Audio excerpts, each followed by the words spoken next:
يا صباح الورد والياسمين على احلى متابعين من داخل مصر ومن خارج مصر. ازيكم عاملين ايه؟ يا رب تكونوا بخير. اللهم صل وسلم وبارك على سيدنا محمد وعلى اله وصحبه وسلم. النهارده زي ما انتم شايفين كده قدامكم هنعمل سمك. النهارده الغدا بتاعنا هيبقى سمك، وهعمل معاكم نوعين من السمك. معايا سمك مكرونه، زي ما انتم شايفين ده سمك مكرونه بلدي. تمام، شايفين جميل ازاي جدا ومتنضف وقلبه ابيض زي الفل. عايزه اقول لكم برضو على حاجه، ان انت ازاي تعرفي تجيبي السمك. السمك المكرونه بالذات لو ما كانش طازه بيكون طعمه مش حلو خالص، بيبقى زفر وطعمه مش حلو خالص، ما يبقاش، وحتى وانت بتقليه بيبقى ليه ريحه مش حلوه. السمك عشان المكرونه عشان تجيبيها تكون طازه لازم تجيبيها تكون ناشفه ومتماسكه كده، ما تكونش طريه، ما تكونش طريه. والقشر بتاعها بيكون لازق عليها، بيبقى فيه قشور كده على السمك. القشر بيكون لازق عليها، مش مفكك. تمام كده، وبيكون بقى لونها حلو زي ما انت شايفه. ما بتكون بتلمع فيها لمع اهي، زي ما انتم شايفين كده، وناشفه ومتماسكه. اهو دي عشان تعرفي تجيبي السمك المكرونه بالذات. في ناس بتتخبي فيه كتير يعني.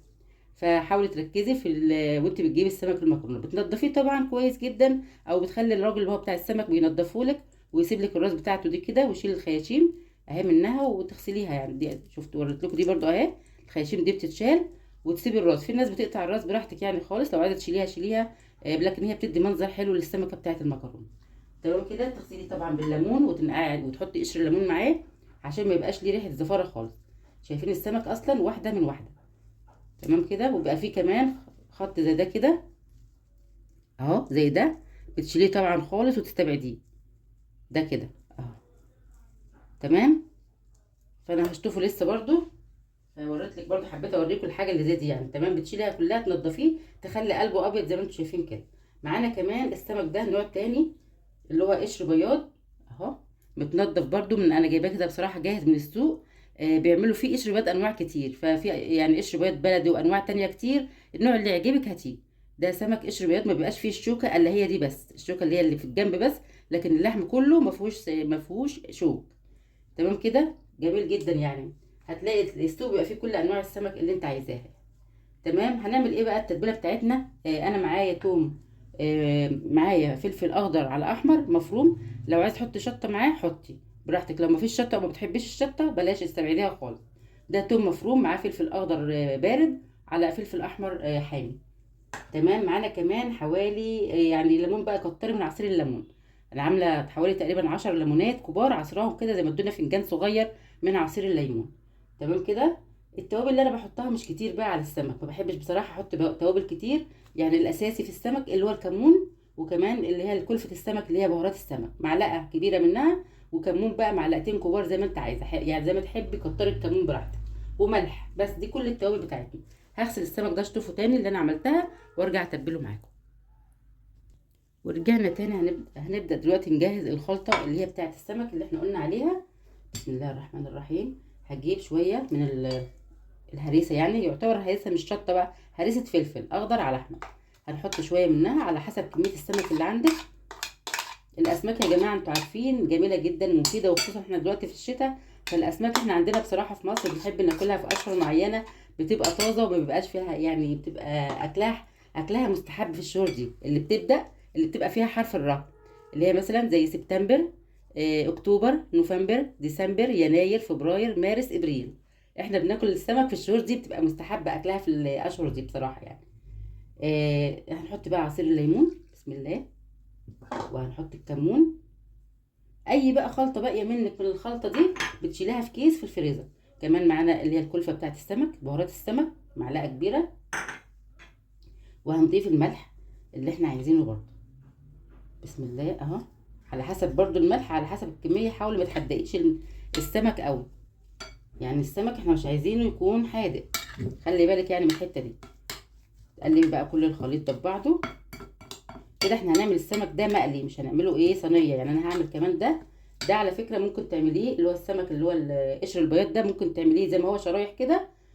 زي ما انت شايفاها كده بتتبليها عادي، وتحطيها في صينيه لو عايزه تشويها في الفرن. لو مش عايزه تشويه وهتقليه زي ما انا هعمل كده هوريك الطريقه. تمام، انا بقول لك يعني ممكن تعمليه كده او كده. كده دي التتبيله بتاعتنا.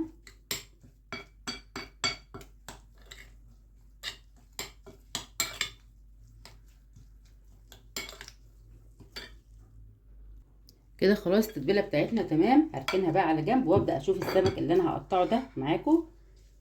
بسم الله الرحمن الرحيم. هاخد شريحه بقى من السمك تقطعيها جزل كده. عايزه بقى تخلي مثلا السماك يقطعها لك، انت تقطعيها براحتك يعني خالص. هاخدها بقى قطعه قطعه نقطعها لشرايح زي ما انت شايفه كده اهي. شايفه السمكه اصلا جميله جدا تحفه ما شاء الله يعني. هنقطعها كده شرايح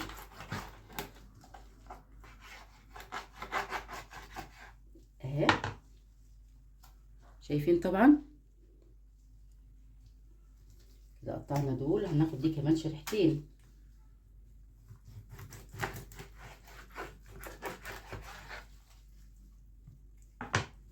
كده تمام. قطعنا السمك زي ما انتم شايفين كده الشرايح، وسمك المكرونه جاهز والتتبيله معانا جاهزه. هنبدا بقى نتبل السمك بتاعنا. هناخد كده المكرونه بالذات ما بتبقاش عايزه يا جماعه ملح كتير، فحاولي على قد ما تقدري تكون الملح فيها كده زي ما انت شايفه بسيط خالص خالص. تمام كده اهي. تبل السمك كده مع بعض. طبعا السمك ده بيبقى جميل جدا معاه الرز والسلطه، بيبقى تحفه جدا. الرز بقى زي ما انت عايزه تعملي رز ببصل، عايزه رز صياديه، الرز اللي يعجبك. ممكن تعملي رز ابيض خالص معاه، ممكن تعملي رز حبه لون وحبه لون، بتحمري شويه رز كده. فانا هعمل رز جنبه وشويه سلطه. تمام كده. السمك المكرونه هتعمليه كده هتتبليه. نيجي للشرايح برضو هتاخديها كده وتتبليها برضو. بقت التتبيله زي ما انتوا عارفين هناخدها ونحطها في علبه لاي مره وجبه سمك تانية. انا بحب اعمل كده يعني، بس وريتك برضو، حبيت اوريكي يعني تتبيل السمك عادي سهل جدا وبسيط اهو كده.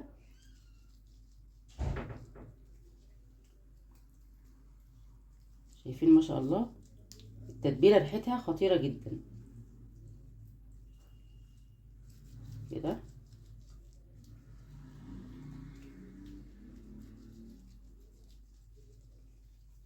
بس كده تبلت كل السمك. هسيبه بقى طبعا كل ما تتبليه وتسيبيه يعني في التتبيله شويه بيبقى جميل جدا، وطعمه بيشرب من السمك بيشرب من التتبيله كده، وبيبقى طعمه خطير جدا. يعني ما تتبليش وتقلي على طول، يعني لازم تبقى قبلها بشويه كده وتعينيه في التلاجة طبعا لحد ما انت تيجي تقليه او تحمريه يعني. هنبدأ بقى دلوقتي. طلعنا جبنا السمك بعد ما قعدته تقريبا في الخلطة دي تقريبا ساعة او ساعتين يعني اهم حاجة ان انت تسيبيه في التتبيلة شوية كافيين. يعني لو مستعجلة بقى تبليه واقليه على طول، بس بيبقى احلى لما تسيبيه في التتبيلة شوية بيشرب منها. تمام. معايا بقى شوية دقيق عادي خالص، حوالي نص كوباية من الدقيق كده او كوباية الا ربع دقيق اللي هو الدقيق الابيض. مش هحط عليه اي حاجة خالص، ولا هحط عليه ملح ولا هحط عليه نشا ولا اي حاجة. والسمك باذن الله هيبقى مقرمش من غير اي حاجة. اهم حاجة يا جماعة ان انت تقلي السمك كويس، تحمريه كويس يعني. هنبدا بقى نجيب قطع السمك كده اللي هي الفيليه، نحط عليها بقى الدقيق ونضغط عليها كويس اهي. طبعا اللهم صل على النبي المختار عليه افضل الصلاه واتم التسليم. كده هتبداي بقى تعمليه زي ما انتم شايفين اهو، وتنفضيها وتحطيها بقى كده في طبق. طبعا يكون الزيت عندك حطاه على النار على طول عشان تاخدي وتقلي، ما تسيبوش كتير عشان ما يتشربش الدقيق قوي. تمام كده. بس هعمل برضو نفس الشيء في المكرونه. هنعملها برضو بالدقيق زي ما انت شايفه كده اهي، وتنفضيها برضو وتحطيها كده واحده كمان. بسم الله ما شاء الله. تضغطي عليها كويس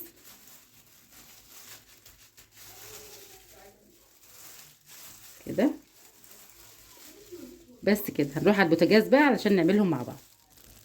نبدا بقى نقلي قطع السمك معانا، السمك المكرونه والسمك الفيليه اللي احنا عاملينه معانا. طبعا طاسه على النار فيها شويه زيت كويسين كده، ما يكونش زيت قليل قوي عشان الزيت يتحمر معاكي كويس. يقدح الزيت وبعد كده هنحط السمك. عبال ما يقدح الزيت معايا حله على النار، هبدا بقى اعمل الرز بتاعنا. هنعمل النهارده الرز ببصل. معايا شويه زيت برده، انا بعمله بزيت ذره. معانا شويه زيت كده حلوين، ومعانا كمان بصل. هننزل عشان زيت الذره طبعا ما بيقدحش، هننزل بالبصل على طول. بسم الله. معايا بصلتين كده 3 كبار وفرماهم متوسط، فرم متوسط. وهننزل عليه كده على الزيت بالبصل. تمام. عايزه بقى تحمري البصل قوي اللي هو زي رز الصياديه براحتك، لكن انا بصراحه بحب اعمله يعني البصله بتكون لونها مصفر شويه ذهبي كده، ما بخليهاش تتحرق قوي، واروح ضايفه عليها الرز. فكل حاجه كده قدامك، بتعملي تقلي السمك ومعاكي كمان بتعملي الرز، فهتخلصي الاكل في ثواني. وطبعا بتكوني محضره السلطه، او لو هتاكلوه بعيش وسلطه طحينه وكده فبتبقى جميله جدا برضه. الرز طبعا اللي بنعمله بنكون بنسخن له ميه يعني تمام كده، يعني ما تحطليش عليه ميه تكون ساقعه من الحنفيه، لا سخني له الميه برضه.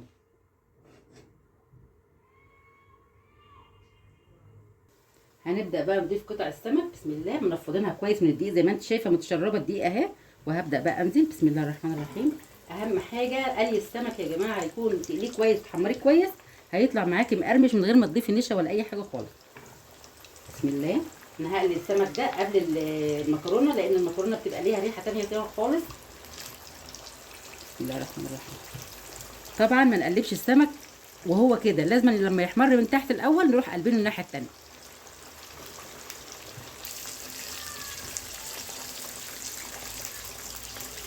نبدا بقى نبص على السمك عشان نقلبه الناحيه التانية زي ما انتم شايفين كده، ما شاء الله. اللي عايز يحمره عن كده يحمره. تمام، حلو قوي كده، وناشفه السمكه جميله. بصوا سامعين الصوت اهي، ناشفه يا جماعه خالص، وهتفضل كده برده، ولو طريت شويه هتبص تلاقيها طريه من جوه وناشفه ومقرمشه من بره. تمام كده. هنقلب برده البصله، لسه على فكره البصله لحد دلوقتي اهي، شايفين لونها هي دبلت، بس انا عايزاها تصفر شويه البصله بتاعت الرز. تمام كده، ده رز عادي ببصل مش رز صياديه. تمام، رز الصياديه بتحمري البصله شويه تخليها بني، عشان كده حب الرز بيطلع بني، لكن ده الرز هيبقى ابيض وببصل. تمام، ركزوا معايا شويه، صلوا على الحبيب المصطفى. اللهم صل وسلم وبارك على سيدنا محمد وعلى اله وصحبه وسلم. خلاص كده انا هطلع السمك، اللون ده كده حلو جدا. يعني براحتكم بقى في موضوع اللون بتاع السمك ده، تعمليه بالماسك كده وتصفي الزيت منه كويس جدا اهو. شايفين؟ بصوا يا جماعه، سامعين الصوت؟ مخرفش اهو، يعني ناشف خالص، وهتلاقيه طري بقى من جوه وجميل جدا، تحفه كده. تمام، حطيه طبعا على مناديل المطبخ علشان تشرب الزيت كده. وابدا بقى اضيف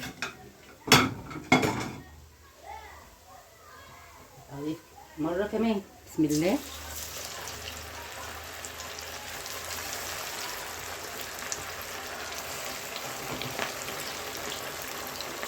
كده البصله بتاعتنا تمام، ده اللون اللي انا عايزاه. هبدا بقى انزل على طول بكميه الرز اللي انا عاملاها، عامله كمان حوالي كيلو من الرز كده. الرز طبعا ده رز مصري مغسول، مغسول كويس جدا ومتصفي من الميه.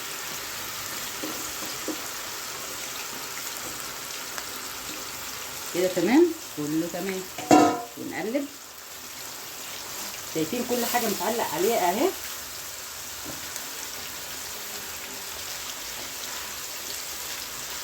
نقلب البصل كويس جدا،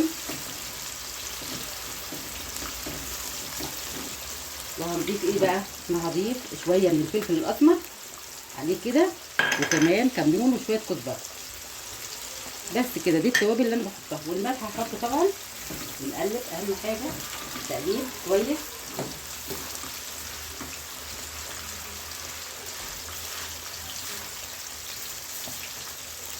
بسم الله ما شاء الله.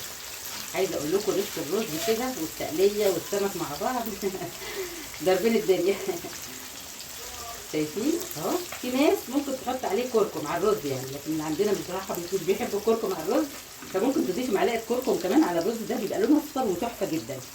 هبدا بقى انزل بالميه زي ما انتم شايفين، انا مسخنه ميه. هبدا بقى انزل بالميه لحد ما اغطي الرز كده. الله على الجميل، الله على الجميل. وهضيف له الملح بقى واول ما يغلي ههدي عليه النار خالص، بس كده يبقى اتعمل معانا الرز. وهروه لكم برده كده. اخر السمك معانا الفيليه، هنبدا بقى ننزل بالمكرونه. شايفين الجمال؟ ريحته يا جماعه عايزه اقول لكم ريحته خطيره، والمكرونه بقى كمان ريحتها اخطر المكرونه ريحتها بتكون خطيره جدا. اهم حاجه النار تكون ولا عاليه قوي ولا ايه، ولا هاديه قوي، عشان بس السمك يتحمر كويس. هنبدا بقى ننزل بالمكرونه طبعا متنفضه اهي. نفضه من الدقيق يعني، ما تسيبيش الدقيق كتير كده ينزل يتحرق في الزيت. تمام كده. طبعا المكرونه انا مش بقسمها لانها هي اصلا مش كبيره قوي، في اصغر منها على فكره، في اصغر من المكرونه دي يعني، بس ما بتكون الحجم بتاعها ده بتبقى حلوه. كنت رفيعه قوي بتبقى عامله هي الرفيعه بتبقى حلوه جدا برده، بتبقى عامله زي الجمبري بتتاكل بشوكها.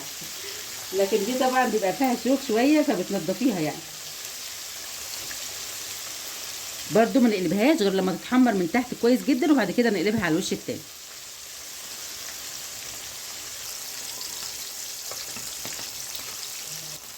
كده بقى سمك المكرونه هنقلبه يعني على الناحيه التانيه اهو، شايفين متماسك ازاي. لكن لو قلبتيه وهو ني هتبص لقيت فكك اللحمه بتاعته اتفكت منك، فلازم يحمر من الناحيه دي الاول عشان زي ما انت شايفه كده، عشان تقلبيه الناحيه التانيه. بس كده هيحمر شويه بقى، ونشوف. بص على الرز كده نشوفه زي ما انتم شايفين. طبعا الفيليه اهو، شايفين لونه جميل جدا ازاي، تحفه. والرز هنشوفه. بسم الله، الله الله الله الله على الجمال يا جماعه. شايفين مفرفر مش عارفه، تقريبا بيقولوا عليه مفرفر، مش عارفه بيقولوا عليه مفرفر ولا مفلفل. مفلفل، في ناس بتقول مفلفل قصدي اهو، مش معجن يعني، وجميل جدا. خلاص كده هو قرب يستوي وكل حاجه تمام. هغرف بقى واوريكم كل الاكل مع بعض، انتظروني. كده زي ما انتم شايفين خلصنا الوجبه الاكل بتاع النهارده الغدا. السمك كان معانا سمك مكرونه اهو زي ما انتم شايفين كده، شايفين ما شاء الله. طلعيه زي ما انتم شايفه كده، لونه ذهبي مش محروق، تمام كده، ومقرمش وجميل جدا، مقرمش من بره وطري من جوه. ومعانا كمان الرز زي ما انتم شايفين، عسل عسل عسل، وشويه سلطه بقى حلوين. ممكن تعملي كمان سلطه طحينه. وادي كمان معانا السمك اللي هو الجزل اللي احنا عملناه بياض، قشر بياض متقطع جزل زي ما انتم شايفين كده، جميل جدا جدا. والرز كله حاجه حلوه. ودي اكله سمك، واتمنى تكون الوصفه عجبتكم بتاعت النهارده، وطريقتي في السمك تكون عجبتكم. جربوها من غير نشا ولا اي حاجه، السمك طالع معانا زي الفل وجميل جدا جدا. اعملي كمان معاه شويه سلطه طحينه، وبالف هنا وشفا. اتفضلوا معانا، واتمنى يكون الفيديو عجبكم، واشوفكم باذن الله في وصفه جديده وفيديو جديد من وصفات ساميه زين. مع السلامه، اتفضلوا معانا.